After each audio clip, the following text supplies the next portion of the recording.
নামাজে দাঁড়ালাম আল্লাহকে খুশি করতে, কিন্তু হঠাৎ দেখি পাশে বন্ধু। মনে হলো সূরাটা আরেকটু সুর করে পড়ি। অর্থাৎ যে কাজটা আল্লাহর উদ্দেশ্যে করেছিলাম তাতে আরেকটা উদ্দেশ্য যোগ হলো, বন্ধুকে শোনানো। এটিকে রাসূলুল্লাহ সাল্লাল্লাহু আলাইহি ওয়াসাল্লাম বলেছেন রিয়া বা ছোট শিরক, অর্থাৎ কাউকে আল্লাহর অংশীদার করা। নাউযুবিল্লাহ।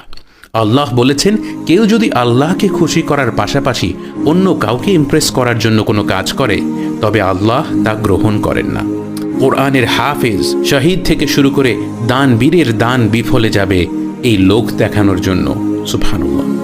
লোক দেখানো বা শো অফ যেন একটি পোকা যা আমাদের ভালো কাজগুলোকে খেয়ে ফেলে, আর সোশ্যাল মিডিয়া এই পোকার কাজ যেন আরও সহজ করে দিয়েছে। এ থেকে বাঁচতে স্কলারগণ বেশ কিছু উপায় বলেন, যার মধ্যে দুটো আমরা এখনই চেষ্টা করে দেখতে পারি। এক,